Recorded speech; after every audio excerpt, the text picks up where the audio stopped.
नमस्कार, आप देख रहे हैं द पीएम फैक्टर। मैं हूं आपके साथ प्रीति रघुनंदन। ईरान ने इजराइल पर मिसाइलों से बड़ा हमला किया, लेकिन इजराइल को कोई बड़ा नुकसान नहीं हुआ। आयरन डोम और एरो जैसे कवच ने इजराइल की रक्षा की। इजराइल की तरह भारत भी दो तरफ से दुश्मन से घिरा है, इसलिए सवाल यह है कि हम ऐसे हमले से निपटने के लिए कितने तैयार हैं। आज द पीएम फैक्टर में देखिए इजराइल जैसा आक्रमण कितना मजबूत भारतीय कवच।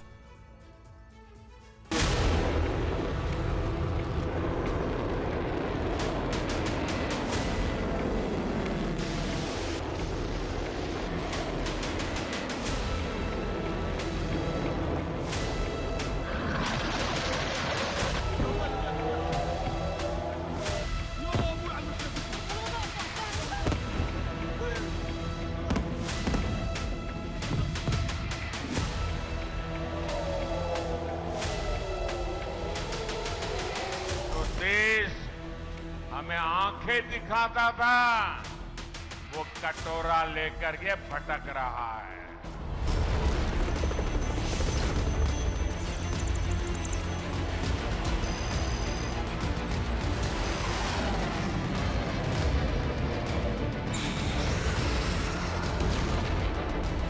दुनिया थर-थर कांप रही है। ऐसी दुनिया के लिए एक मजबूत और शक्तिशाली भारत बहुत जरूरी है।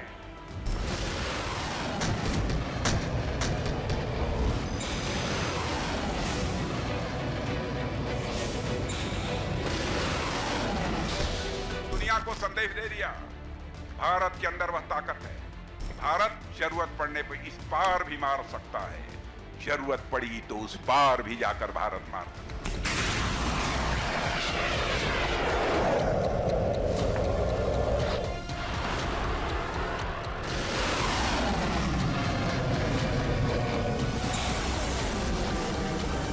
मंत्री के रहते मैं दावे के साथ कह सकता हूं कि भारत का मस्तक ये झुकने नहीं पाएगा। किसी भी सूरत में भारत का मस्तक झुकने नहीं पाएगा।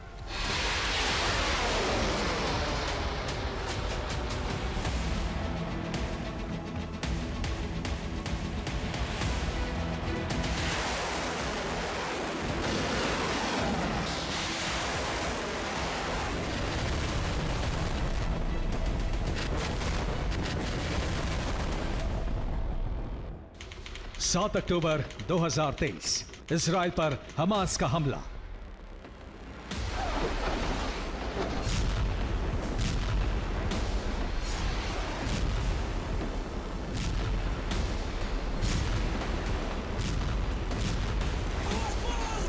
इसी हमले के बाद इजराइल ने गाजा पट्टी में हमास की कब्र खोद दी।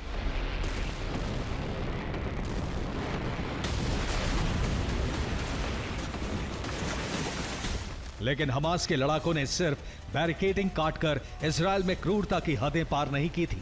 हमास ने गाजा पट्टी से इजराइल पर एक साथ 7,000 से ज्यादा रॉकेट दागकर 10 लाख की आबादी वाले पूरे इजराइल को जलाकर खाक करने की कोशिश की थी।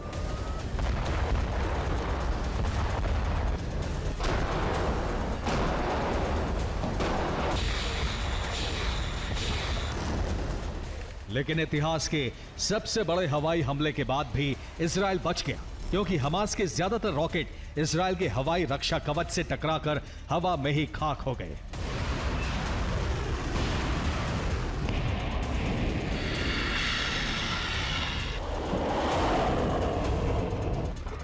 तेरह अप्रैल 2024 इजराइल का आसमान।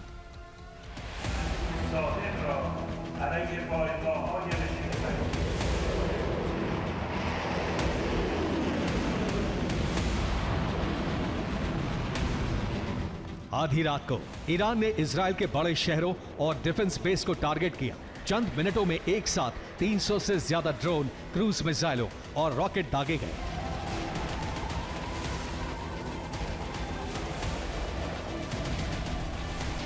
अचानक ऐसा हवाई हमला दुनिया के किसी और कोने में होता तो भयानक तबाही होती। क्रूज मिसाइलें हाहाकार मचा देती, ड्रोन धमाकों से हर तरफ आग लग जाती, दुश्मन के रॉकेट न जाने कितनी इमारतों को खंडहर बना देते।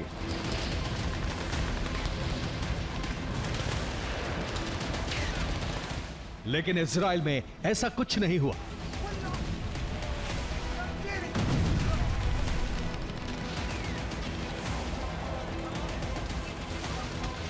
If Israel wants to continue, I assure you and your audience that there would be new phase of retaliation from Iran. Israel के आयरन डोम और एरो डिफेंस सिस्टम जैसे रक्षा कवच से टकराकर ईरान के 99% हथियार हवा में ही तबाह हो गए।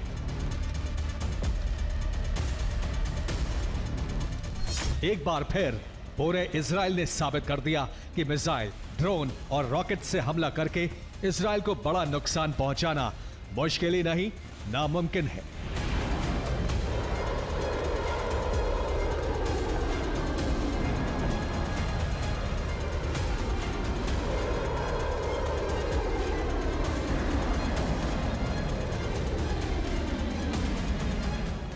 हर तरफ दुश्मनों से घिरे इजराइल के पास दुनिया के सबसे सफल एयर डिफेंस सिस्टम है। यही एयर डिफेंस सिस्टम इजराइल के वजूद को बचाए हुए हैं, नहीं तो हमास के 7000 रॉकेट और ईरान के 300 ड्रोन और क्रूज मिसाइल उसे कब का खाक कर चुके होते। लेकिन सवाल यही कि इजराइल की तरह दो तरफ से दुश्मन से घिरे भारतवर्ष के पास भी इजराइल जैसा रक्षा कवच है।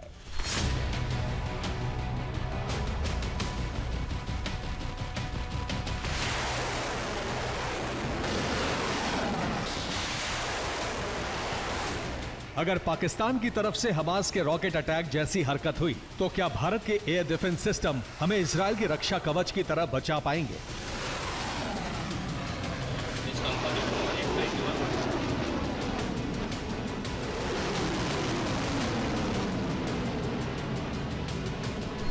जिस तरह ईरान ने इजराइल पर मिसाइलें दाग दी, अगर चीन की ओर से उसी तरह भारत की तरफ मिसाइलें दाग दी गई तो क्या हम भी उन्हें इजराइल की तरह आसमान में ही खाक करने की क्षमता रखते हैं?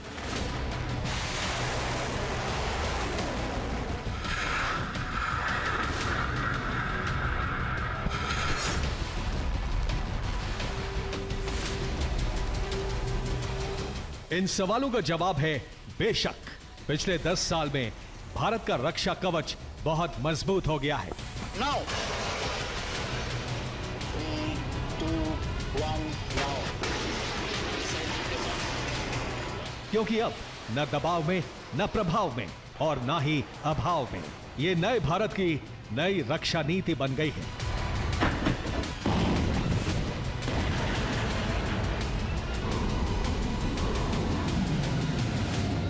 आज की लड़ाइयां अंतरिक्ष तक पहुंच गई हैं और साइबर वर्ल्ड में भी लड़ी जाती है, और इसलिए सेना को आधुनिक बनाना हमारी आवश्यकता है, हमारी प्राथमिकता भी है। आधुनिकता हमारी सेना की पहचान बननी चाहिए।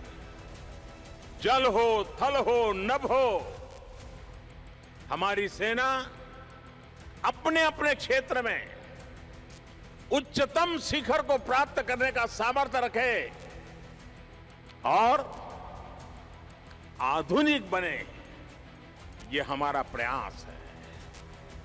राष्ट्र की सुरक्षा के लिए ना किसी के दबाव में काम होगा, न प्रभाव में और न ही किसी अभाव में।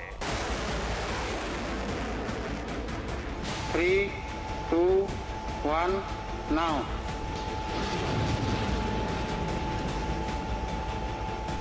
आपको भारत के रक्षा कवच की पूरी तस्वीर और ताकत दिखाएंगे, लेकिन पहले इस रक्षा कवच के साथ जुड़ा सबसे नया अस्त्र देख लीजिए।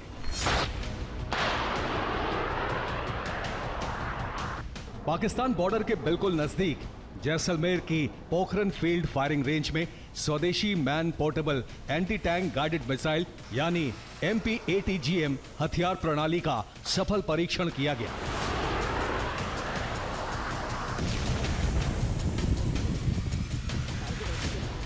Man portable anti tank guided missile का वजन सिर्फ 14.5 किलो और लंबाई 4.3 फीट है। इसकी रेंज 200 मीटर से लेकर 2.5 किलोमीटर तक है। छोटी रेंज वाली इस हल्की, छोटी और सटीक मिसाइल को डीआरडीओ ने बनाया है। ये एक गाइडेड एंटी टैंक मिसाइल है, यानी ये एक ऐसा हथियार है जिससे दुश्मन के टैंक डर कर भागेंगे। लेकिन असली खतरा टैंकों से नहीं, ड्रोन और क्रूज मिसाइलों से है। इसलिए अब एक एक करके भारत के रक्षा कवच को देखिए। 29 फरवरी 2024, ITR Chandipur, Odisha. 3, 2, 1. Vehicle gone.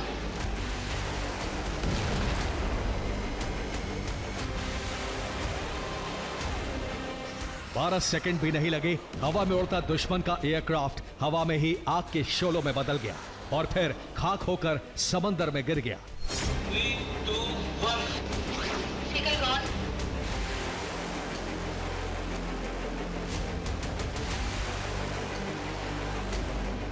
DRDO ने कुछ दिन पहले 29 फरवरी को ऐसे पूरी तरह स्वदेशी एयर डिफेंस सिस्टम का सफल परीक्षण किया है, जो हिंदुस्तान की तरफ तेज स्पीड से आने वाले drone, fighter jet, attack helicopter और यहां तक कि मिसाइलों को भी हवा में ही खाक कर देगा।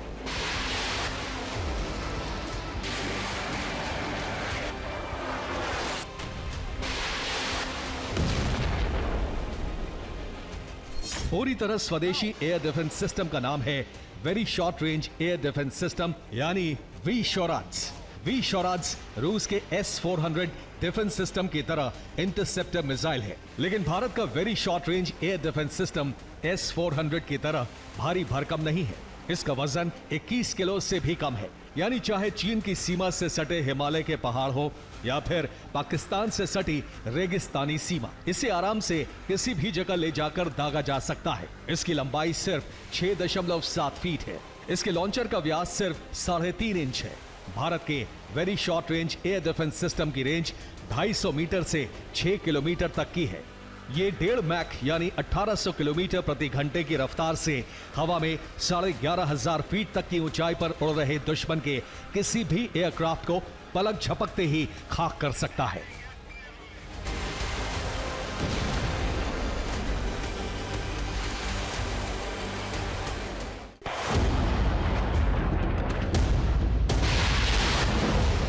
लेकिन Indian ballistic missile defence programme में दुनिया का सबसे घातक और सटीक एयर डिफेंस सिस्टम S-400 भी है।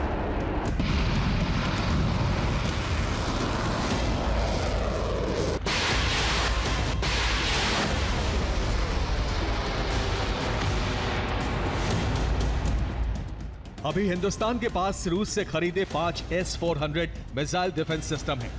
दुनिया का ये सबसे आधुनिक मिसाइल डिफेंस सिस्टम पठानकोट में पाकिस्तान की सीमा के पास और सिलीगुड़ी में चीन की सीमा के पास तैनात है। ये S-400 LAC या LOC पार करके पाकिस्तान या चीन की तरफ से आने वाली किसी भी मिसाइल, किसी भी फाइटर जेट या अटैक हेलीकॉप्टर को आसमान में ही भस्म करने की गारंटी है। लेकिन अब हिंदुस्तान एयर डिफेंस के लिए सिर्फ S-400 पर निर्भर नहीं रहेगा, क्योंकि डीआरडीओ की डिफेंस फैक्ट्री में रूस के S-400 से भी तेज, सटीक और सबसे आधुनिक स्वदेशी long range surface to air missile system बन रहा है। इस स्वदेशी S-400 मिसाइल सिस्टम को फिलहाल LRSAM नाम दिया गया है। स्वदेशी LRSAM दुश्मन के विमानों और मिसाइलों को मार गिराने में सक्षम होगा। भारत का स्वदेशी एयर डिफेंस सिस्टम बिल्कुल रूसी S-400 मिसाइल सिस्टम की तरह काम करेगा। स्वदेशी LRSAM की रेंज S-400 के जैसे ही 400 किलोमीटर तक होगी।